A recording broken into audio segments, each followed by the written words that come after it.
جو کچھ ظاہر ہے یہ صرف قدرت کا اظہار ہے،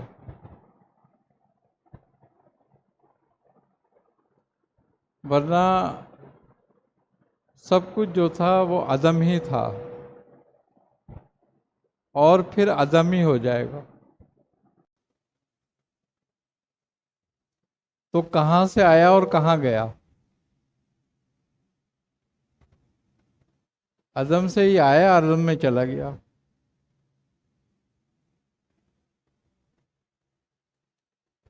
اب یہ بات تعلق رکھتی ہے وحدت الوجود سے،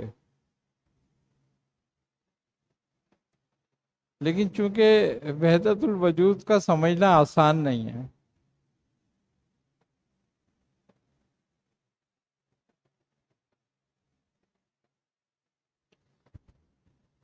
جو وہ حدیث قدسی ہے کہ اللہ تبارک و تعالی فرماتا ہے کہ میں ایک مخفی خزانہ تھا، میں نے چاہا کہ میں جانا جاؤں،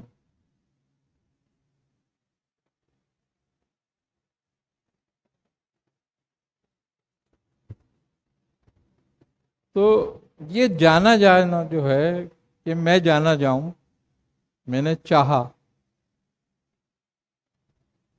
کہ میں جانا جاؤں، یہ اس کی شان کے مطابق اس کے شوق کا اظہار ہے۔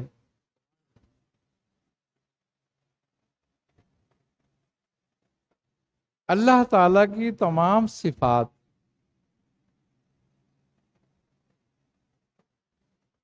ہمیشہ سے ہیں،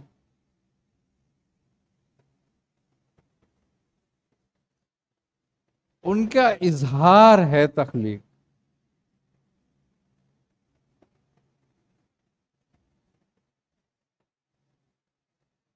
تو اللہ تبارک و تعالی نے جو یہ کائنات بنائی، وہ اپنے صفات کے اظہار کے لیے،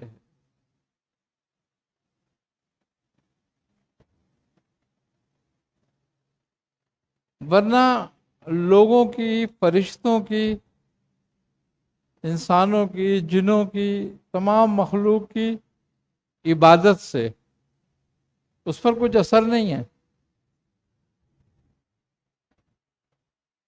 وہ اسی طرح عظمت و بزرگی والا تھا جب کوئی نہیں تھا،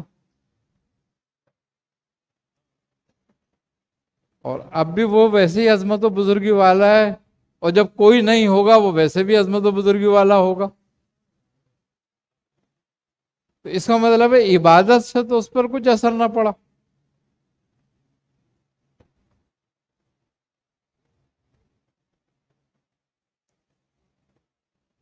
جب کوئی چیز تخلیق کی جاتی ہے یا بنائی جاتی ہے تو کسی فائدے کے لیے بنائی جاتی ہے نا۔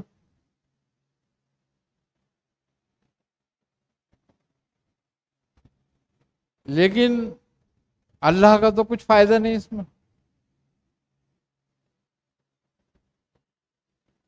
بس صرف اظہار قدرت ہے، اپنی صفات کا اظہار کرنا، ان کو ظہور میں لانا۔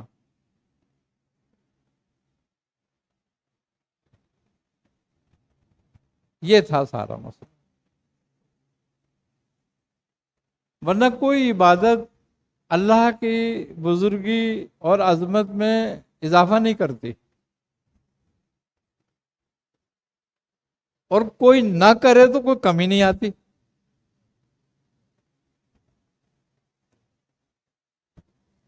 سمجھ کے جو لغوی معنی ہیں وہ یہی ہیں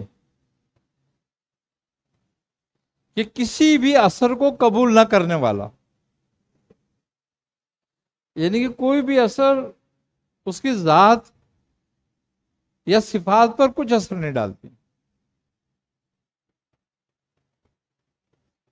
وہ بے نیاز ہے۔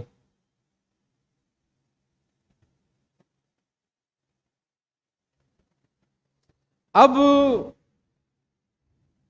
جو کچھ ظہور ہوا وہ اس کے ارادے میں تھا.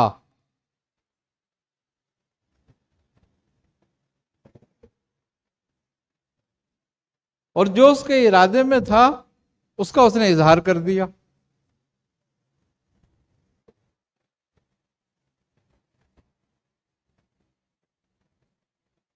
اب وہ جو کچھ اس نے اظہار کیا اپنے ارادے سے وہ سارا کائنات ہے. اب کہاں سے آیا پھر کہاں گیا؟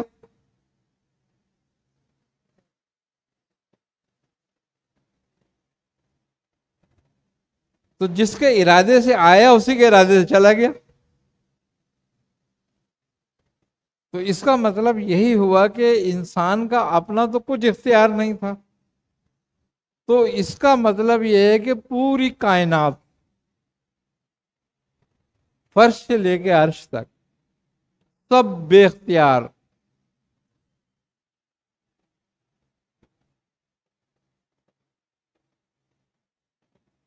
سب محتاج.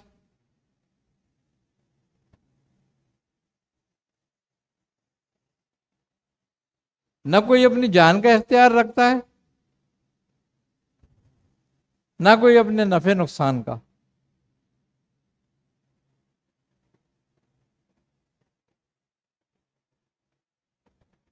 یہاں تک کہ جو یونیورس ہے اس میں بڑے بڑے ستارے ہیں،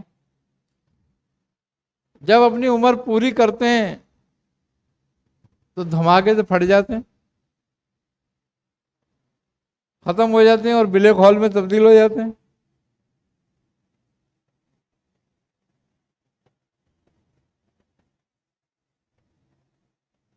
کہاں چلے جاتے ہیں؟ وہ پوری کائناتیں ہیں، وہ ستارے کوئی جان نہیں ہے ایک ہے نا.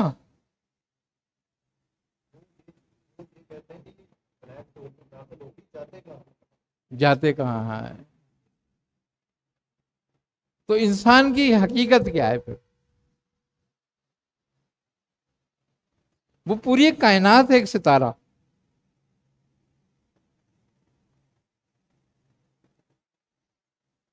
ہم جس یونیورس میں ہیں کم و بیش 10 لاکھ کے قریب، 10 ارب کے قریب اس میں سیارے ہیں. اور ہماری زمین ان سیاروں کے بیچ میں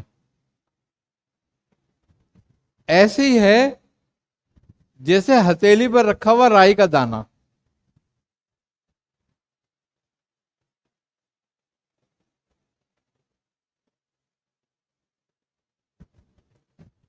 ہے نا. اب اس پوری کائنات میں جب ہماری کائنات ایک رائی کے دانے کے برابر ہے تو اس پوری زمین پر ایک انسان کتنا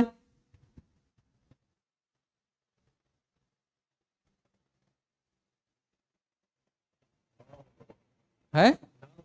نہ ہونے کے برابر ہے.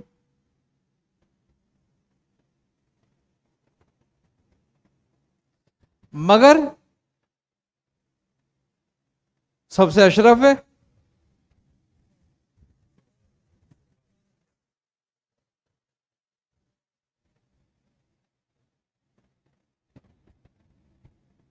بھائی ساری کائنات کو ایک آسمان گھیرے ہوئے، آسمان کو دوسرا آسمان گھیرے ہوئے، عرش سارے کائنات کو گھیرے ہوئے، کرسی سب کائنات کو گھیرے ہوئے.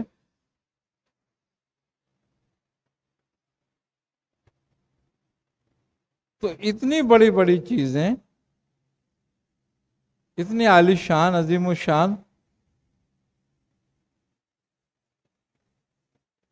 مگر ان سب میں انسانی اشرف ہے. وجہ جبکہ حضرت جبرائیل ایک فرشتے ہیں، ٹھیک ہے نا، اولو العزم فرشتے، اور رسول خدا صلی اللہ علیہ وسلم فرماتے ہیں کہ میں نے ان کو ان کی اصل حالت میں 2 بار دیکھا، کہ ایسے ہیں جیسے پوری کائنات کو گھیرے ہوئے ہیں جب وہ پر کھولتے ہیں اپنے تو